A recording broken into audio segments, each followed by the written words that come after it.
told her that what she'd done with Shiloh was impressive, but what she managed with people was equally beautiful. "Oh, Marcus, what did you do?" she whispered. He'd probably been missing long before any of them realized he was gone, because Marcus kept no set hours, didn't see patients, and came and went as he chose. He'd founded the horse farm. It was his passion and his life. But while he loved to make sudden appearances and engage with patients, he did so in his own time and on his own terms.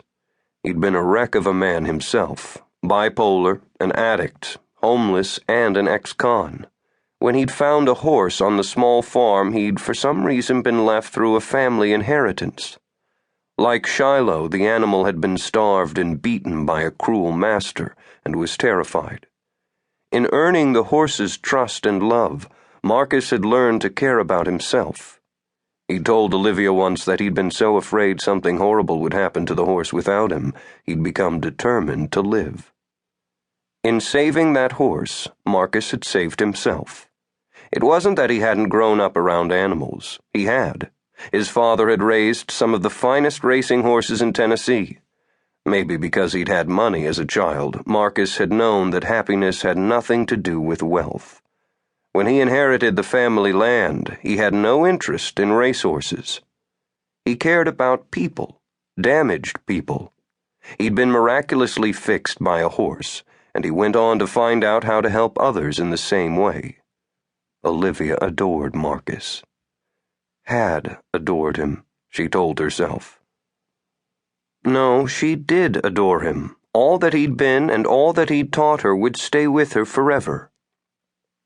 He lived in a small house on the property, about a quarter-mile from the stables, and the staff at the horse farm only knew he was gone because Sammy, his golden retriever, another rescue animal, had come to the stables wet, tail between his legs, anxious.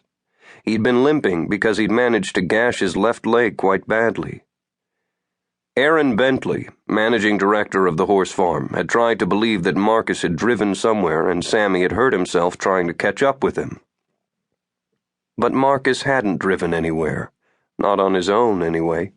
His old Ford pickup was still in the driveway, and Olivia knew Marcus would have died before allowing any harm to come to his beloved Sammy.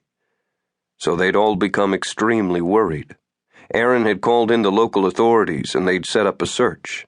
Olivia had the backwoods acreage, while others had been assigned the pond area, the pastures, and the adjoining farms, businesses, and residences. They had now been out searching for hours in their designated areas. She and Aaron, plus the other two therapists from the horse farm, Mason Garlano and Mariah Naughton. As well, the stable bosses, Drew Dixon and Sidney Rue, had joined the search. And so had Deputy Sheriff Vine and his partner Jimmy Callahan. Only Sandra Cheever, known as Mama Cheever, the house manager for the offices, had remained behind.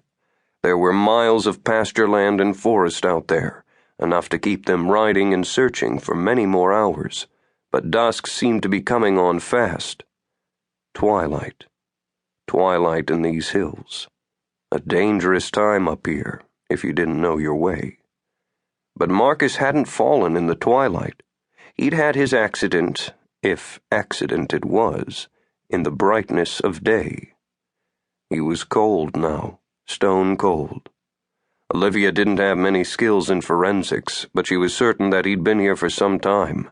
He hadn't fallen in the dusk, a time when a tourist might become disoriented among the rolling hills, forested slopes, and rocky dips. This time of day frightened many people here. Kids told scary tales over campfires about the Civil War soldiers who continued to haunt the rugged terrain. Marcus had loved the legends. He'd once told her with a wink that the soldiers were his friends. In fact, he'd confided that Brigadier General Rufus Cunningham had been a big help when he'd decided to clean up. But he'd hoped his conversations with the long-dead man might cease once he was off the rum and heroin. She was down in a ravine with a dead man who'd been a mentor to her, and it was getting dark. This wasn't the time to mourn him. Only a few minutes had ticked by since she'd found him. There was no point in wishing him alive. Death was unmistakable.